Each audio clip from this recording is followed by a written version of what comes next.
Before this particular event, I was never armed on any of my camping trips. But after this particular event, I will always make sure that I'm armed with anything, a hunting knife or even a rifle. Because this particular event not only terrifying me or horrifying me, but it also involved my best friend Ron, Vicky, Ron's girlfriend, and Gabriella, my girlfriend. We were all 18 at the time and we had just finished high school. And since we had all decided to go to for which different college this by the end of the year, so we weren't even going to go to the same school. And I suggested that we should go to do something all together as some small like a trip together, just four of us. The others was actually keen on this idea, and they asked what I had in mind. Well, I said, what about the camping trip?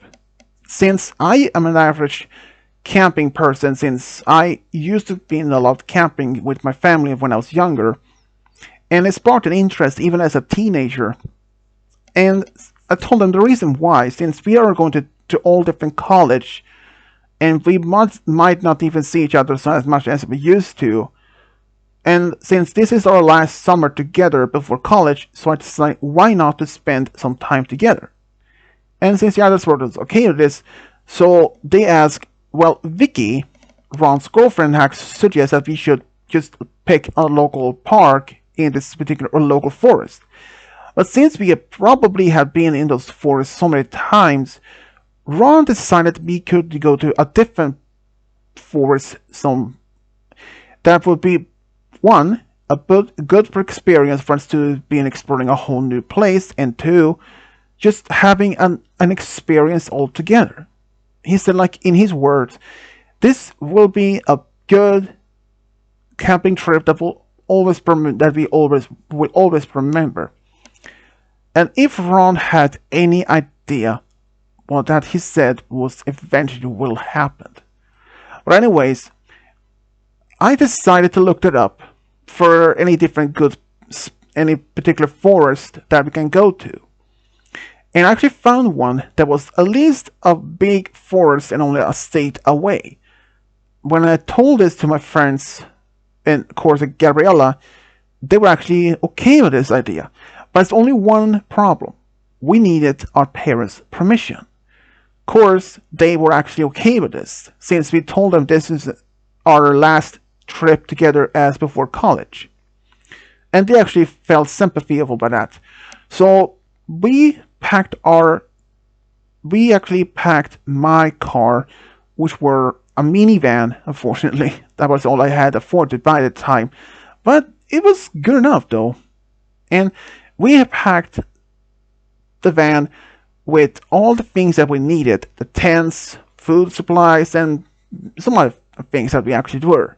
So we left in the early noon of Thursday, and after a few hours, we actually arrived at a small town where this forest was located. But since we had never been in this place before, I didn't even know where the exit for to find this easiest part to find the forest. So we stopped in the small town, asked a local diner for just the directions. And of course, one of the waitress actually told me where to go. And it was not that far and easily and not that hard to find. So we went there.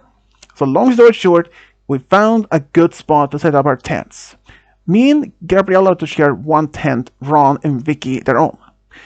After we had set out to just put up our tents, Ron and Vicky made the fire pit that we were going to have our campfire. And they actually gathered a lot of firewood from the local area around the campsite. But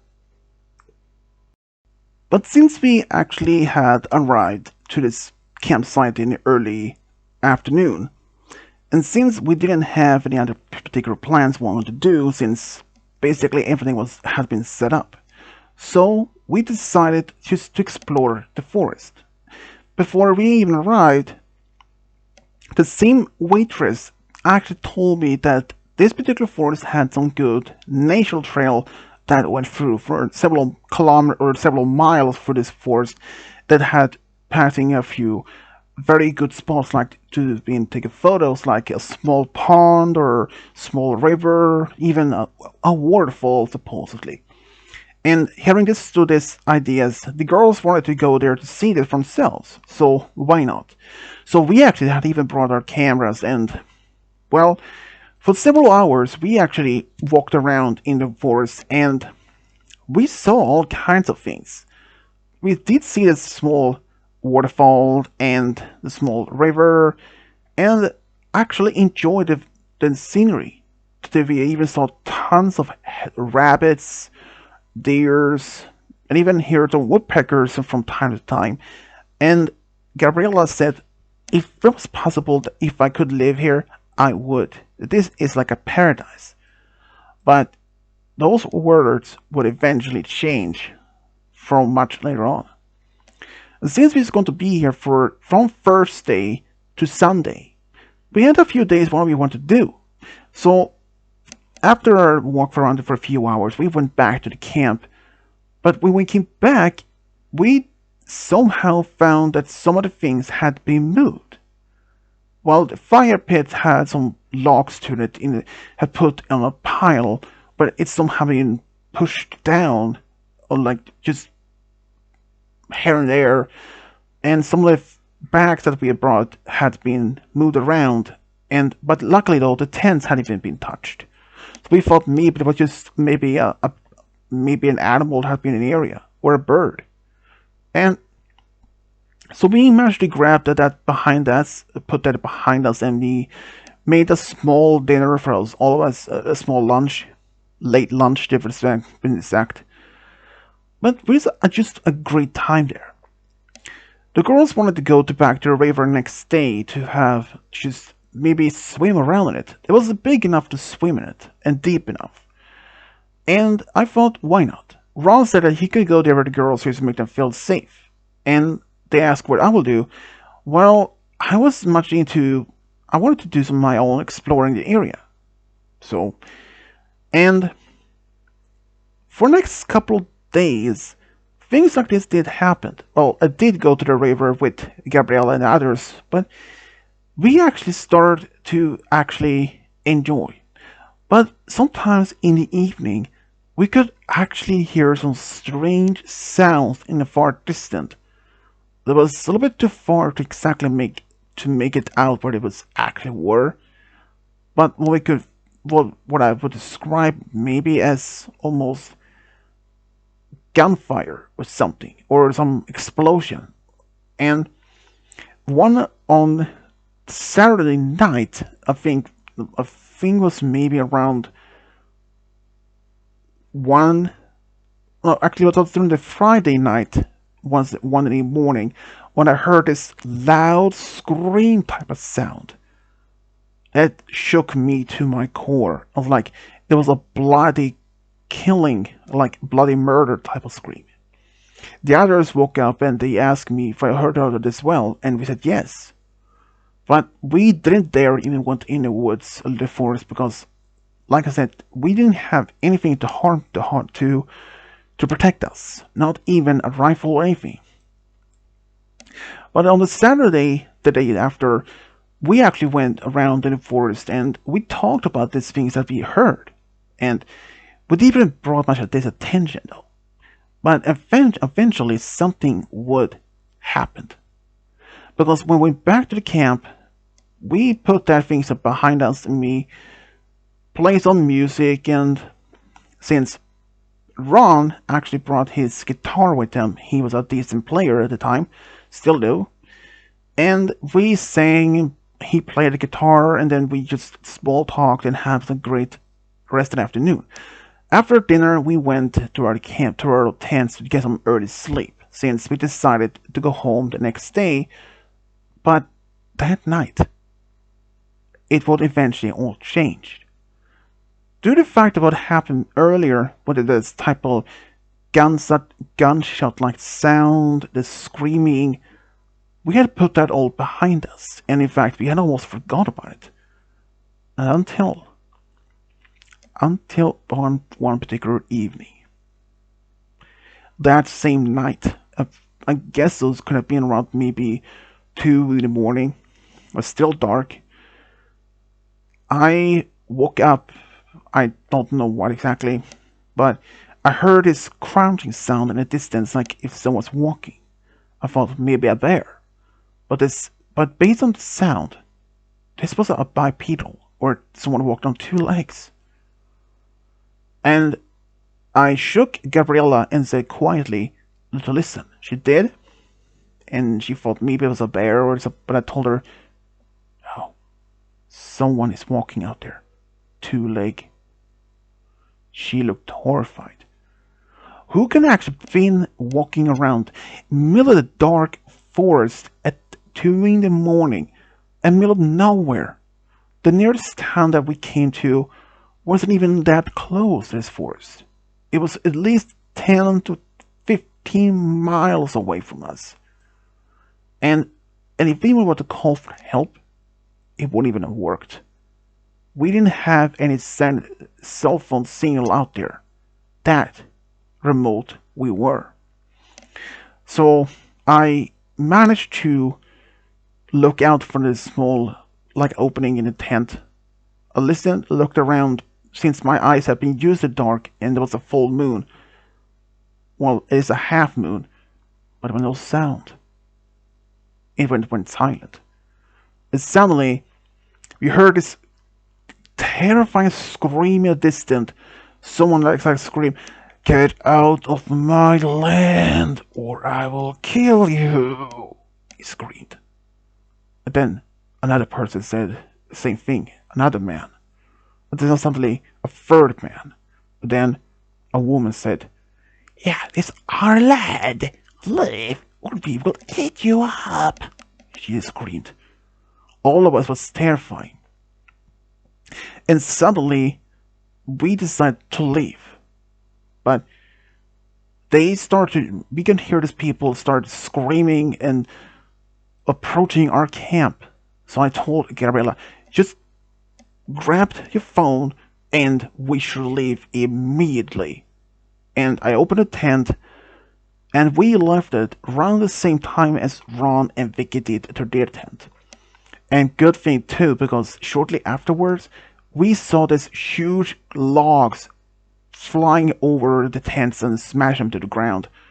And then heard this man screaming, and someone actually was shooting. Well, I don't know if they were shooting it towards us, or if it was in the middle of the air, or if it on the ground, or just trying to scare us. First of all, this was not a privately owned land, to be honest, because we looked it up before we went there, and I even asked the waitress at the small diner if this was even private property. But she had told me there was no such thing, there were no private property for miles in that particular forest. So why would these people claiming that we were on their land? So we didn't do anything but we ran barefoot through the pine forests, and sure, it did hurt, but what else should we do? We didn't have time to put on our shoes on. But as we ran through the dark forest, we can actually hear these people still chasing us after us. But the one thing is, the car or my van wasn't even parked that close to the campsite. We managed to find a small decent space where we can park the van. There was maybe 10 minutes to walk there, but we ran there for like 5 minutes. I managed to grab my key cards, my car keys, but as we ride by the light of the moon, it was not a good thing. Because Gabriella pointed out after we just arrived at the car, even from a short distance, she said, "They have slashed the car tires," she yelled out. I was horrified. She was right. Not one, but all 4 tires has been slashed. And not only that, all the windows have been smashed, and then there were a lot of dents and scraping on the car. And I said, "Screw this." We ran out in the forest by the car, and as we did that, we heard a few other people walking, and the voices screamed, come back here, we wanna eat you," they screamed. We were terrified, but we didn't care. That made us run faster, and we managed to run it so far, we actually arrived to the asphalt road that we was connected to this dirt road that we came to this park, this forest. And since there were no other cars on the road, and we didn't want to stop, since Ron said, we should get going. The others may follow us. And we had no idea. And as we were standing what to do, I heard something. A car. And sure enough, around the corner, a pair of headlights appeared. "Food, quickly! Down there!" I pointing out. In the forest behind on the side, there were some dense bushes, and we hide behind them. And this car speed by slowly, and it really terrified us. But after they couldn't see anything, they just took off, screaming that they will find us, eat us, cook us for dinner. We were so terrified, we didn't even know what to do. Knowing this could be the end of our lives. And since we still have our phones, but Ron looked, but it was no good use. We still didn't have a signal. So Vicky suggested that we should stay there and wait till morning. But Ron said, "There's no way I stay here, knowing that those can come back at any time." Gabriella and I realized he had a point. There's no way to stay here, because if they realized that we had been walked, they realized that we may have run into this side of the forest to hide. We couldn't even have run that far. So we made two options. One, either ran along the road to the nearest town that we came past through, or even ran through the forest. I was like, there's no way I ran in this on the road, because if they went there, it's likely they will be waiting for us or even came back, and they will easily see us and killing us. "We should go through the forest," Ron said. "But we are barefoot." I don't care. This is the only option we have." "But there's no way, no buts, Gabriella. Do you want to be being killed?" "No." "That's not my want to answer. Max, you have to realize it too," said Ron. Yeah, we should do that, quickly, fast, because I could actually somehow hear a car approaching, and I didn't want to take the risk. But we managed to run as fast as we could, even though we did trip and fell, but we almost got up fast and keep running. Shortly afterwards, we actually heard in a distance this car stopped, and someone yelled, "We will find you!" And they start shooting and screaming and laughing and like maniacs. But after a while, we didn't hear any more things, because we probably had ran too far in the woods. After maybe almost half an hour, we had stopped running because, well, one of a few things, like our feet was killing us, of walking all this dense barefoot, and we were tired. But so we walked slowly and tried to be quiet as possible if those people were behind us. But after a while, we managed to find this house in the distance. But first, the girls didn't want to even go there, because they didn't even know if this could have been the owners, the people who lived there, or these people can also be equal dangerous. But I told them, but we don't have much option, and our phones still didn't have a signal. So they agreed. Luckily though, this house was not contained of any dangerous maniacs that those we encountered. This was actually a young family. The husband actually was pretty much awake early, because he was apparently sleeping on the couch when I knocked on the door asking if they could have some help. He was surprised at feasting to see 4 18-year-olds standing there just in their pajamas and barefoot, terrified, bleeding, and he let us inside, and he asked us, well, his wife, for me some hot cocoa to make some to calm down, and asked us what happened. We told them, well, at least I did, since the others were so terrified, especially the girls, which I don't blame them after what we went through.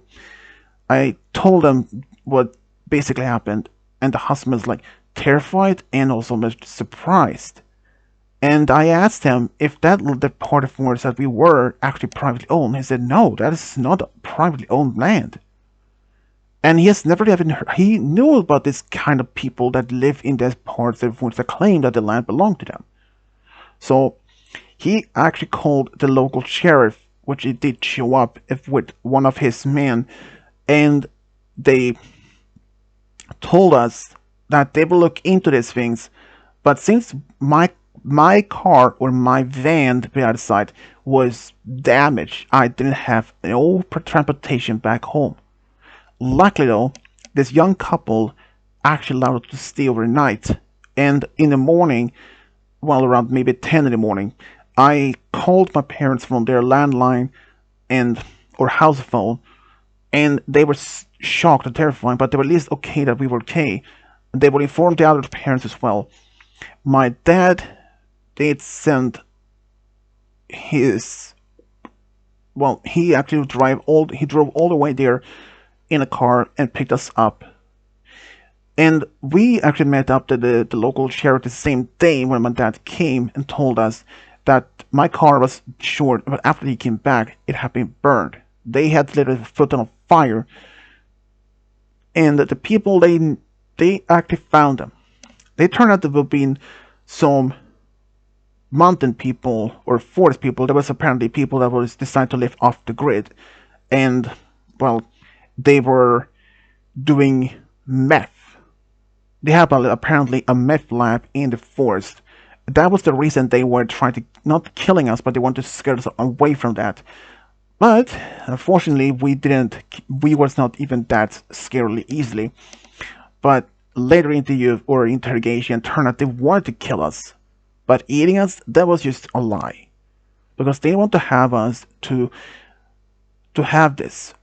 But the question is, why would they set up a lab in this particular forest if it was well known and have well used natural trails in the forest? It didn't make sense. But they end up in jail for many, many, many years after that, which I don't blame, because, and I was expecting maybe that Gabriella would break up with me after this particular event, but she didn't. Long story short, we were terrified, and I stayed away from camping for quite some time. And I have to say, after that particular summer, we had something to tell our our roommates at college and college friends, and well, we would make.